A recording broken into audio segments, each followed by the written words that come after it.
Hi, my name is Chris Cerrone, and I'm walking you through the electronics for my piece Liminal Highway, written for Flute and Electronics. The piece does all its processing in a program called Max, which you see here open. Max is free to download, and anything you would need to do doesn't require any purchases. If you want to get in there and mess with the patch, you might need to buy it, but it should be basically free to use under most circumstances. So I'm just going to walk you through this slightly, scary looking array of vectors and knobs in a way that will hopefully demystify it. So before we get to any of this stuff, we just need to go over the basics of the piece. It requires one microphone. You're almost definitely going to want to use a condenser microphone, and run that through an interface, any kind of audio interface, and that will need phantom power for your condenser microphone, and it's going to need to have multiple channel outputs. So at least 3, more likely 4 outputs. That's because you're going to want to use outputs 3 and 4 to run the electronics into your headphones with a click track, because movements 2 and 4 use a click track. And you're going to want to output channels 1 and 2 stereo outputs to your speakers for your audience. So that's kind of the essential stuff. The patch works through a series of cues. You can see here the cues are done through a triggering of this big little circle, and it's done with a space bar. So you can hit the space bar if you have an electronics person running it, or if you're a performer performing by yourself, you're probably going to want some kind of foot pedal, and you're going to want to assign that foot pedal to hit a space bar. So here's what happens when I hit a space bar. It turns on and you hear reverb. Test, reverb. Another space bar.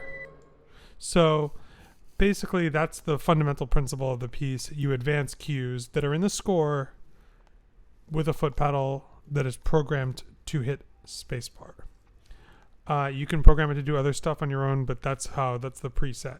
The patch is designed to handle 1 or 2 mics. Here they are over here. They have input gains, and as long as your settings are correct, they're gonna register when you've got any kind of volume going into your patch. So that's the first thing we should look at is audio settings. When you click audio settings, you're gonna see all these settings. You've got very much standard stuff for any kind of electroacoustic piece. You're gonna want to set the input to your audio interface. You're going to put the output also to interface.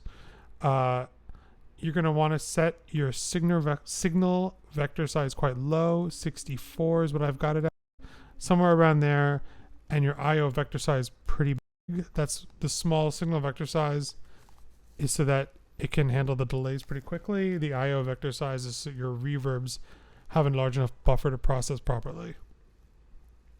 So moving along into other parts of the patch, just taking a look at it before we get started on anything else. We have a movement jump. This allows you to skip around to different movements. To start, you just select the movement, and then where you hit spacebar and you're in it. And then you can also just go back to the opening, and if you reset all the cues, it'll always take you to the beginning. So those are the kind of main pre-patch stuff. The only other thing you really need to know before that is that this click 1, 2 for rehearsal option. Click 1, 2 for rehearsal is to say you're just working without an interface, or you're rehearsing with an interface at home that doesn't have multiple channel outputs, or you're just rehearsing with your computer, your laptop, and its internal mic. That's all fine for rehearsal. You're just going to want to click 1, 2 for rehearsal. That way you can hear the click track when you rehearse. Otherwise, it's only going to automatically output out of channels 3 and 4. At the same time, you can control the volume of that click track here, and you can control the volume of your mix into channels 3 and 4 for your performance.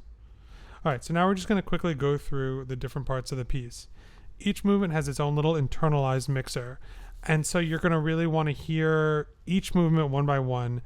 So as with all music involving any kind of live processing, any kind of reverb, feedback's always a possibility. It's always a strong possibility. So you're going to, when you test your mic live, you're really going to very carefully bring up your reverb. So I'm going to start the piece, go up to advanced cue number 1. You can hear me, and little by little, I'm going to add reverb.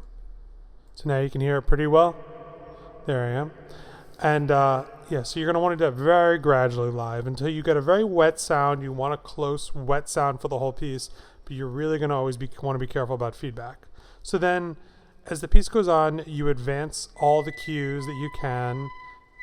You hear the different sounds of the pre-recorded flute, and that's all going to be blended live, so that ideally the tape is just underneath the live voice. I'm going to stop this all. So you really want to have it sound a very natural blend of recorded and pre-recorded and live, all kind of create a kind of seamless tapestry. It's almost as if you shouldn't quite know what's live and what's not. It should be as seamless as possible. So anyway, that's kind of the main deal for the first movement. Just dry, wet, and tape, and adjust it, naturally as it is live. So the second movement is the one I'm going to move to here using the movement jump. This is the one where you really want to be the most careful about, particularly about reverb and delay. It's easy for this movement to feedback because you've got to generally get everything a little loud because there's these very quiet key clicks, and the very quiet key clicks are going to need a little bit of extra amplification, and they're going to need the delay. So naturally you're sort of in the scenario immediately where you're going to have a strong need to just be very careful with it and bring it up very gradually, and that way you avoid any kind of feedback issues. Should you need it, there's also control for the delay down here. The delay also can go on, and so if you need an extra boost for the delay that somehow is not controlled enough by this delay, just boost it up down here. But so I'm going to go to it, and you'll hear me just do clapping because it's going to be kind of a good test for the delays and clapping.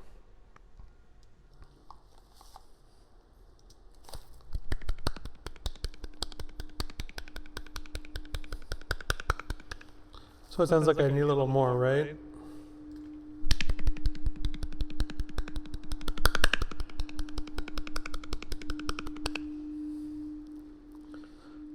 So that's the basic deal with movement 2. You just get the delays to sound kind of as balanced as possible with the live flute.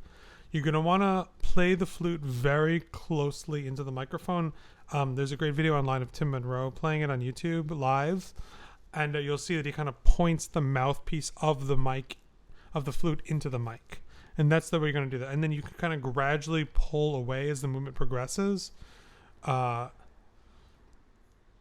Just gradually, as the tongue pitches enter, and then later on as you're playing trills, you're just going to move away because it's going to get very loud compared. So the whole thing is just going to be a gradual process of being very close and very far away. There's not too much else in the movement other than that. You'll hear the click track. You heard the click track already. It should automatically happen in channels 3 and 4, and that's where you're going to want to hear it. Move on to movement 3 now. And anyway, that's kind of the whole movement. Play along with the click track, and when the tape comes in, you'll hear a lot of sounds that were in the live part, and you're just going to balance them, the clicks against the clicks. So moving to movement 3. Movement 3 basically consists of these very long reverbs, and it's not actually as feedback prone as you might think because they only go on for a split second, and you'll hear as I just kind of clap against, bah.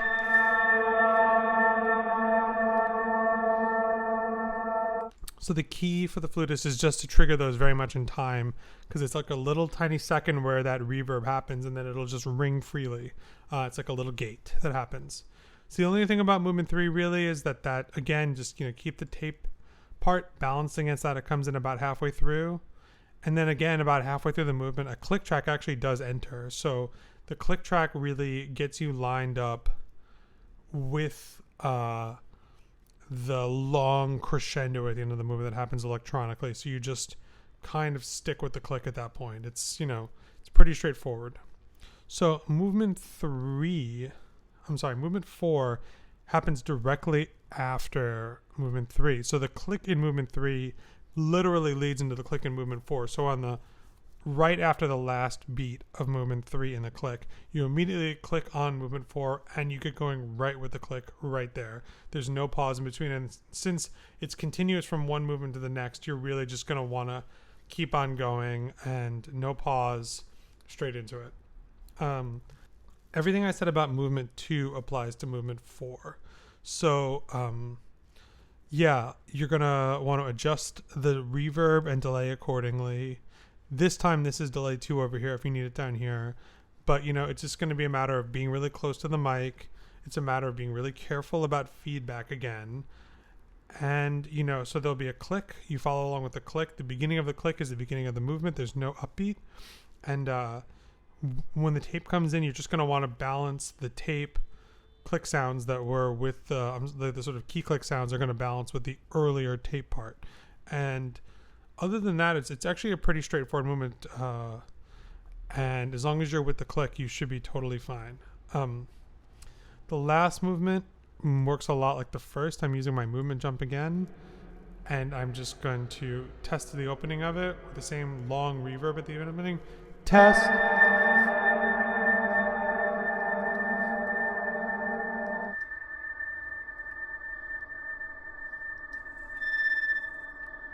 You can hear the same tape part. So again, there's no click in this movement. So movement 1 and 5 have no click. Movement 3 has half a click. 2 and 4 is all in a click. And you're basically able to play this freely. This is the point of the piece where input 2 might come in. So if you want to use another microphone, I would suggest using it on the bottles at the very end of the piece. There's beer bottles that are played on. You don't need to use 2 mics. You're happy to use 1. But I added this input 2 just in case you want to add another microphone and have a reverb on that other microphone. So yeah, again, dry reverb, really straightforward. And then those looping sounds that you don't have to line up with quite literally. And that's basically the whole patch. So just in terms of odds and ends, that kind of covers the main stuff, but you're going to want to most likely be on the latest version of Max is going to be really important. So if you happen to be in OS 10 Catalina, there's been some issues with what are called externals, and the most important thing is just to update to the most recent version of Max, and then it may ask you a question about materials being quarantined and to be stripped of quarantine materials. You just click yes on that and apply to all, and that should basically solve any issues you have. But the key is just to be on the most recent version of Max, and this may later become no longer important, but for now, as these things work, that's the most common source of errors I found. Any other housekeeping stuff is like you always want to keep all the files in the same folder in Max, so don't move any files. Not every file in the folder is necessarily numerical, so you're not necessarily missing anything if anything isn't working. And other than that, I would just suggest that drop me a line if you have any other questions, because I think this is the sort of the basics of the piece. I strongly recommend you watch the performance on YouTube that Tim did, and reach out with any questions beyond this. All right, thanks so much.